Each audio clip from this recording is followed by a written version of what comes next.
Hi, girls. Okay, welcome to the Into the Blue reading vlog. I just filmed probably 3 or 4 minutes of this. And then I hated the way I looked. So here we are. We're gonna lean back though because, anyhow, hi. I'm so excited for this book. It is so good so far. So I started it when I was working out and I got about 105, not about 105 pages in. I just wanted to read the first part, which is around 88, 89 pages, but then I realized, well, I'm only 10 pages from 100 pages, so I might as well do the full shebang and make it to 100 pages. It was really hard to stop at 105, but I read into the first chapter of whatever the second part is after the time is gone. I do kind of like how the first part is literally just their story until they meet again. So I do like how it was broke up in that way. Can't say enough amazing things. I can already feel myself not wanting to put this book down. It's 9 o'clock. I have a feeling I'm gonna have the self-control of, I don't know, someone that has really bad self-control, because I have a feeling I'm not gonna be able to go to sleep until I finish this book. I'm sucked in. I'm terrified. I know it's gonna break my heart. I'm already tearing up saying this out loud. And I know we're gonna cut to video and maybe 20 minutes of me sobbing. No, I'm joking. Probably an hour. So great. Anywho, like I said, 9 o'clock. We'll see where we are. I'll check in maybe in 50 pages or so. Currently, basically, also, I guess I should say this. If you guys don't know anything about me, one thing about me is I am a SNL fiend, and if I was a comedy writer, my goal would be to be on SNL. I watched one video of what editors have to do in the SNL process. I said, there's no way I would survive. Anyhow, but if you don't know anything about this book, I'll read the little excerpt and then tell you what bits from so far. The truth is, there's no such thing as normal life. It's just the time you get and how you spend it. Which, by the way, reading that excerpt, I am very much aware of what that probably means for this book. In the summer of 2000, 17-year-old AJ dreams of being a writer far from her small town, working in a video rental store. Her life changes forever when Noah walks in. Noah is intense and the youngest in a family of great actors. Despite wildly different upbringings, the two forge a bond, first as friends, then acting partners, until the day that Noah disappears without a word. Don't get me started. 7 years later in New York City, AJ is shocked to find herself cast in the same intergalactic TV production as Noah, now a well-known Hollywood star. As their on-screen characters grow closer, the lines between reality and acting begin to blur. Unable to stay away from each other, AJ and Noah are forced to confront the truth of what happened years ago and the devastating secret that will send their lives careening apart, even as fate continues to draw them together. Blending unforgettable characters, explosive chemistry, and profound yearning, Into the Blue is an extraordinary novel that asks, what does it mean to diverge from the script and to write your own story? In 5 years, and this back to back, probably, I'd have to say maybe not my smartest choice, but a choice was made, and here we are.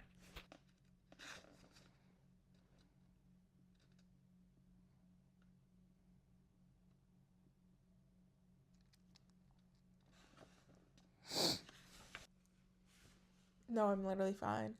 I predicted. No, because I'll start crying. I'm not even halfway in, and I'm already sobbing. I predicted what just happened was gonna happen, so that's great. We're on page 190, almost halfway.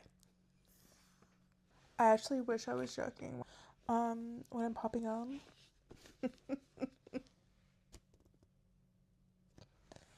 to let you know I'm unwell. I knew this book was gonna destroy me. I'm halfway I'm halfway and I'm already sobbing.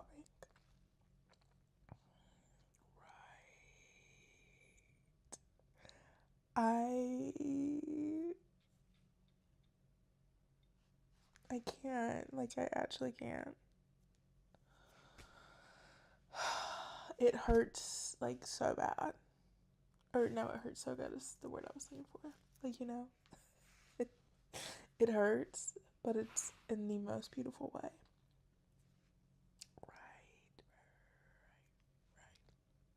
Right. Okay, I do want to talk just for a quick moment where we are in the story and what has happened so far. So essentially, as we have covered already, I am halfway. So the first part of the story is their story when they first meet and they're young and what transpires between them and their break apart. And then it cuts to 7 years later. Basically, AJ is an aspiring writer. She's working on a like HGTV type show, and she ends up going to a UCB like improv situation during a writer's strike. It's 2007 is the year.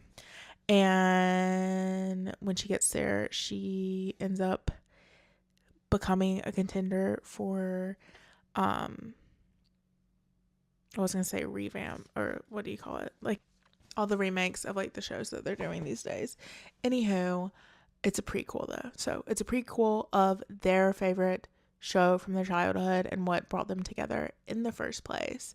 And Noah is playing the main male character. Obviously, he's a big time actor at this point, and everyone's like sort of confused why he's choosing AJ. And very much in this moment, they are enemies. Okay, you know, enemies to lovers, literally enemies to lover. Actually, there's a quote in here. There's a very small staff. I can't remember. I think, or staff team. I think there's like 5 people or something like that, and one of them is Drunk Dave. And let me see if I can find the quote. I was like, I need to underline that. Okay, I found it. It says, Noah was still smiling. As AJ refocused on her food, he wiped his eyes, that wild wine dying down. It made no sense, but AJ felt certain that it had come from within a large black mass. They stayed near to each other for the rest of the night. Over dessert, they conversed with their various castmates while remaining close enough to touch. Em retired around 10. 5 minutes later, Tony left with Ian. You don't think, whispered Ziobo, but she hates him.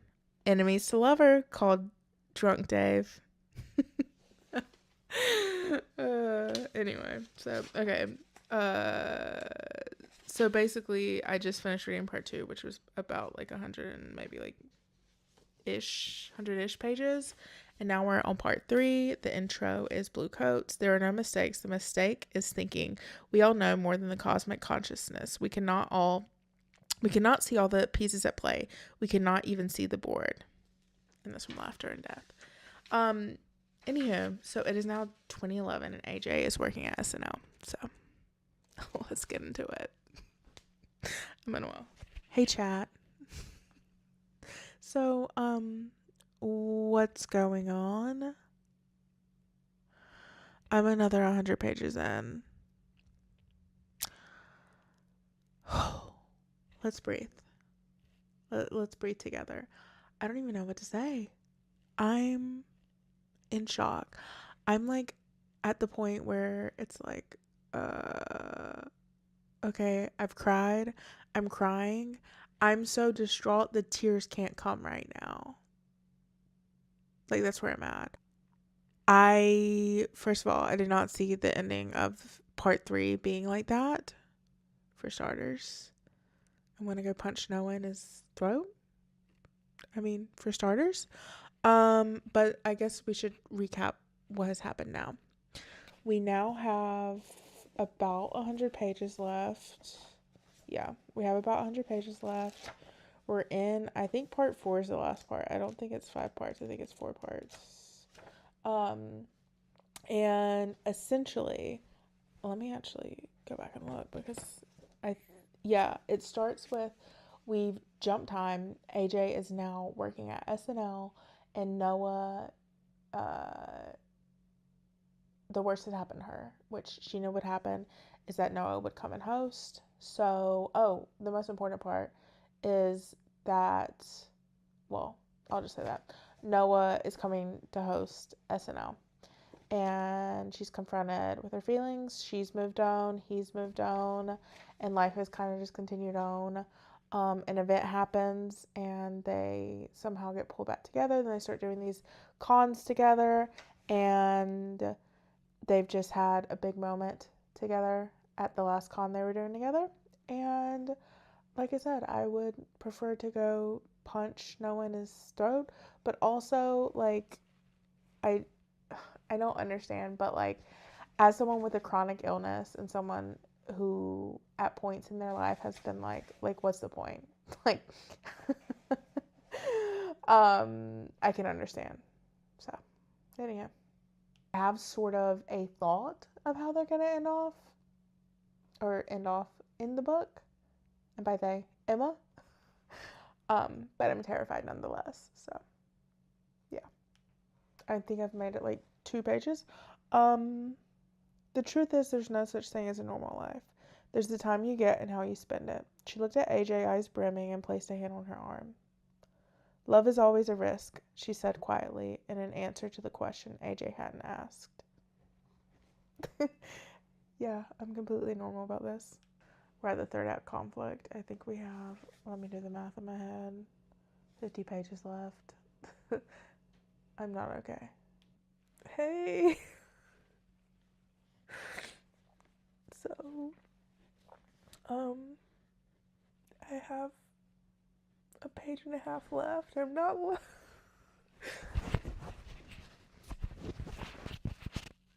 loving the ending right now.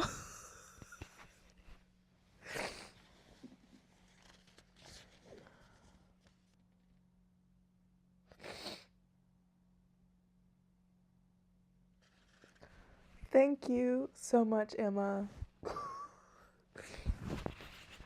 Still unwell, but last page now. Oh my god, wait, there's still another chapter. Oh my god, there's another chapter. Okay. Now, I'm on the last chapter. Sorry you guys get this wonderful angle. But if I put you here, the lighting's not good. Like, okay. Last chapter, Slay. Oh my gosh. I should have known this is what was going to happen in the last chapter.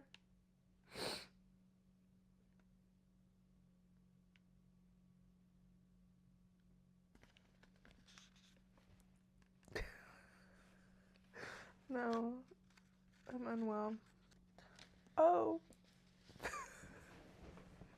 Cut the cameras.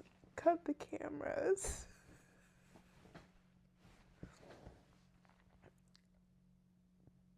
That was so good. Oh my god. Okay. Give me a moment. Hi, girls. You might be wondering, why did you film this entire thing on your phone? I'm not really sure, other than I needed the microphone last night. We'll strap her back to the book. And I just ended up accidentally filming the entire thing on my phone. So, sorry about the quality. But at least it's all the same. Anywho, hi. It's Sunday. It's the next day. And I just wanted to come back and talk about this. First of all, I need to take a thumbnail, a better thumbnail than I did yesterday. Okay. Let's talk about the book. Let's talk about it. So this book destroyed me in the best way possible, for starters. I absolutely loved the story. It was so beautiful, and just like, oh god. I mean, I feel like all the quotes on the back are just like so say all the thing. Like, it really is like a devastatingly beautiful story about true love. Oh my gosh, it like overwhelms me. Like it was so beautiful. And I was worried a lot of people were talking about like the show that's based around, which is what is it, Astronomicals, I think is what it's called. We're talking about how like they're not a science person or a sci-fi person, so there were like parts where they didn't really understand. And if you're like thinking that, first of all, I'm also not a science person and I was fine. And second of all, it's only one portion of the book. But oh my god, like I don't even know where to start with my feelings. First of all, Noah, I wanted to grab you by the throat and be like, okay, let's pull it together. But also at the same time, I really related to and felt a connection in a way to him, because like I feel like anyone with like a chronic illness can relate to that, because there was like a point, I was just talking to my friend about this, but there was a point like in my 20s where I just like didn't care, and I was like, I'm not gonna attach, or like, what's the word I'm looking for, I'm not gonna allow myself to like really let anyone in, because I've felt before the feeling of like, I don't know how much time I have. Like I could live 800 years. Not actually, I could live 100 years. I could live 50 years. I don't know. Every day like is a gift and a blessing. And I just like truly never know like what is going to come next in my health. And I do my best to keep everything in line and to be the healthiest version of me. But there is always, like, with any chronic illness, that lingering, like, tiny little percentage back here in the back of your brain that's like, this could all be gone tomorrow. Like, I don't want to bring anyone else down with me. And I've been there. It's a horrible place to be. And so, like, I can 100% relate to Noah, like, on that fact. I do want to say I don't feel that way anymore. And that was like a very small point in my life. But when you go through grief and you go through chronic illness and you go through like all these things at a young age, it does force you to be like, is it worth opening up just to get your heart broken and like not have the promise of like whatever? I don't know if that makes sense, but I hope it does. Anywho, so I related to Noah on that fact. Like, I totally understood. I hated that we were so like back and forth and back and forth and back and forth. But when we finally get to see them together, like it was so beautiful. And it's just like one of those stories where it's like you were meant for each other. Obviously, it's a romance book. But yeah, in my review, I think I said heartbreakingly beautiful or tragically beautiful or something like that, because it is. And it's not, well, I don't want to say it's not a sad book, because there are sad parts in the book. You deal with so much. There's grief, there's love, there's, there's so many things. There's different health elements. There's the like illnesses that different people throughout, or different characters throughout the book have. And I'm trying to think how I can say what I want to say without like possibly ruining the book even further.